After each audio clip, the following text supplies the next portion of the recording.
কালকে যাওয়াটাই ঠিক না? অবশ্যই স্যান্ডো পড়লেও অসুবিধা ছিল না। যা অবস্থা।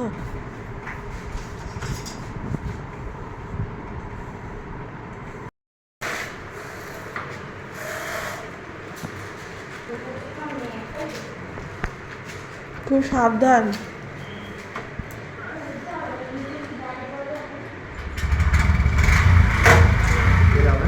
সাবধানে এসো। আজকে সকাল সকাল কর্তামশাই বেরিয়ে যাওয়ার পরে বেশ কিছুক্ষণ পরে আবার ব্লগসটা স্টার্ট করলাম। এখন রান্নাঘর পুরো অগোছালো রয়েছে। সকালবেলায় তো চাটা হ্যান ত্যান যেগুলো হওয়ার হয়েছে, হওয়ার পরে এবার রান্না বান্না করব। তো সেই জন্য এগুলো একটু গুছিয়ে টুছিয়ে নিই। আর বাবাকে একটু চা দেবো বলে জলটা ওই ইলেকট্রিক্যালটা গরম করে রেখেছি, ঢালবো। তার আগে ভাবলাম যে আপনাদের সাথে একটু কথাটা শুরু করে দিই। তো আপনারা সবাই কেমন আছেন বলুন? আশা করছি সবাই ভালো আছেন। আর আজকে আমার একদিন প্রতিদিনের আরেকটা নতুন ব্লগে আপনাদের সবাইকে স্বাগত জানাচ্ছি। আর সকাল সকাল কর্তামশাই বেরিয়ে গেছে, তো দুপুরবেলায় ও আজকে বাড়িতে খাওয়া দাওয়া করবে না। তো আমিও সাধারণ একটু রান্নাবান্না সেরে নেবো খুব হালকা পাতলা করে। আজকে গরমটা যেন একটু বেশি বেশি করে লাগছে। কালকে অতটা কষ্ট হচ্ছিল না, কিন্তু আজকে যেন মনে হচ্ছে যে বেশ একটা গরম গরম লাগছে। তা মেয়েও ভীষণ কাহিল হয়ে গেছে গরমে।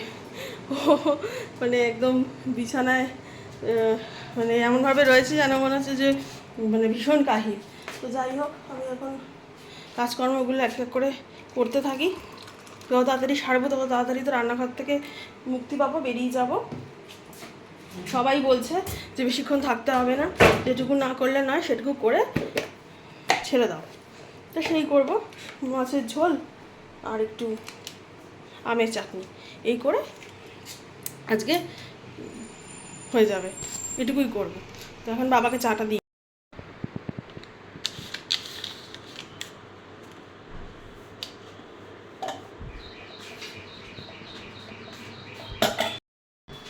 রান্না বান্না শুরু করবার আগে একটু নিচে যাই, পিসির সাথে একটু কথা বলে, পিসিকে একটু দেখে তারপরে এসে আবার রান্নাঘরে ঢুকি।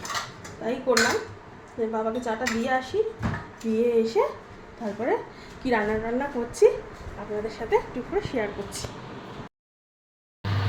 আমের চাটনিটা বসিয়ে দিয়েছি, আর এখানে মাছটাকে নুন হলুদ মাখিয়ে রেখেছি, মাখাইনি মানে দিয়ে রেখেছি, পরে মাখিয়ে এটা নামলে তারপর ওটা রান্না করবো। ভালো করে কড়াইটা ধুয়ে নেব। চালটা ভেজানো আছে, এটা পরে বসাচ্ছি ভাতটা। এখন ছুরি নিয়ে রেডি হয়েছি, এই ডাবটাকে কাটবো, মুখটা খুলবো আর কি। এ কি আমার কাজ? ওর বাবা থাকলে ওর বাবাই করে এটা, মানে আমি কী করবো। দাঁড়ান ডাবটা কেটে নিই। Mission successful. কি সুন্দর গোল করে কেটেছি দেখুন। সবই পারবো তাই না? শুধু কর্তামশাই থাকলে তখন কিছু পারি না। এইসব বড় বড় কাজ, মানে এইসব একটু অন্যরকম কাজগুলো, বড় না অন্যরকম। মিষ্টি এটা, কচি ডাবেটা মিষ্টি কম হয়। দেখুন কীরকম ও ক্লান্ত হয়ে গেছে, শুধু ঘুমিয়ে পড়ছে।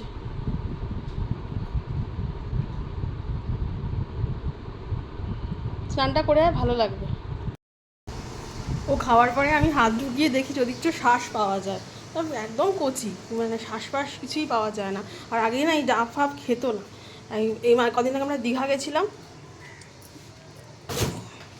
তখন ওই ওখানে গিয়ে ডাব টাব খেয়ে একটু ডাবের প্রতি একটু এসছে। তাই জন্য এখন ওর বাবা একটু নিয়ে আসে, যাতে ওই গরমে যদি একটু খায় আর কি। মাছটা আবার ভাজতে বসিয়েছি, মানে এই তো ফাটাফাটি করে হাত দেওয়া যায় না। এই যে এমন ফাটছে, ঢাকা দিয়ে রেখেছি। রান্না প্রায় হয়েই গেছে, মাছের ঝোলটা ফুটছে, এই নামানোর সময় হয়ে গেছে।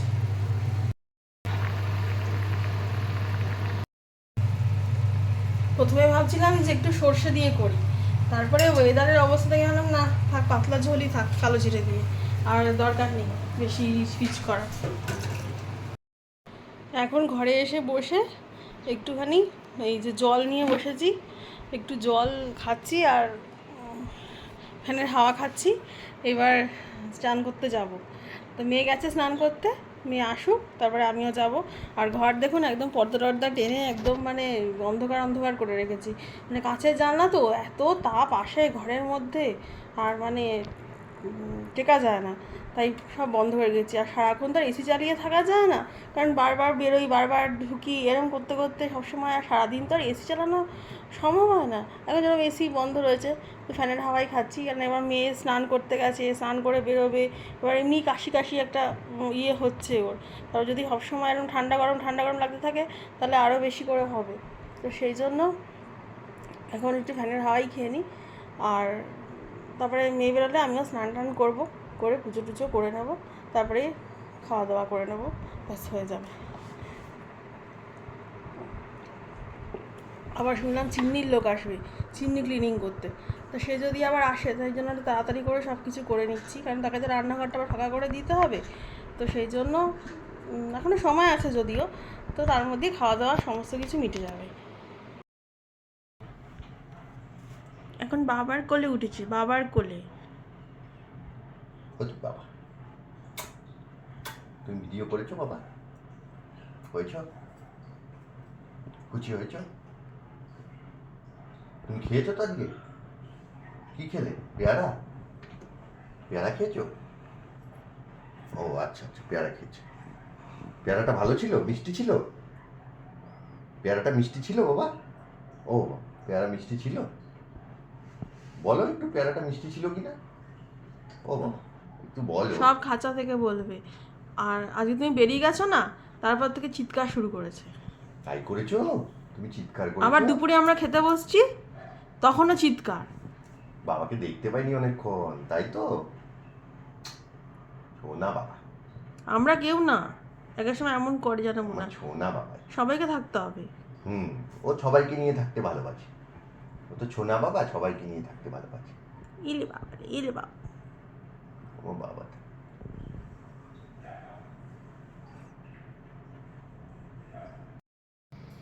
দেখি দেখি ফটকু কি করছে। ফটকু চুনা চুনা চুনা চুনা চুনা চুনা চুনা ঢিঙ্কু ওলে বাবা, ওলে বাবা, ওলে বাবা। টিকা ঢিঙ্কা টিকা ঢিঙ্কা দিদির সাথে খেলু খেলু করছো?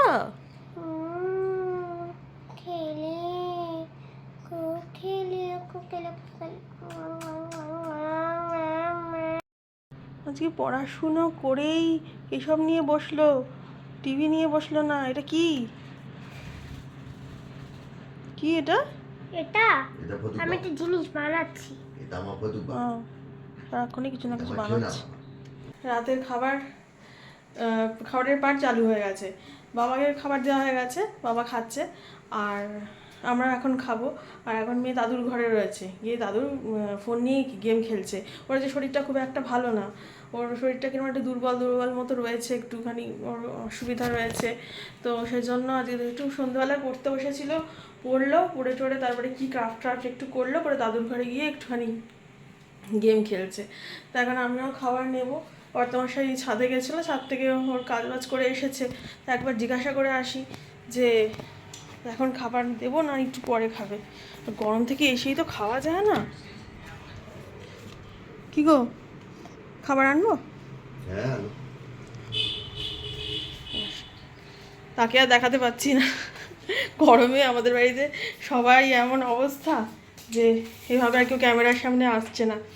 তো এখন যাই হোক, এখন খাবার টাবার বেড়ে নিই, তাহলে আজকের ব্লগটা এই পর্যন্তই থাক। কালকে আবার একটা অন্য ব্লগের সাথে দেখা হবে। আর আপনারা সবাই সুস্থ থাকুন, ভালো থাকুন। Good night.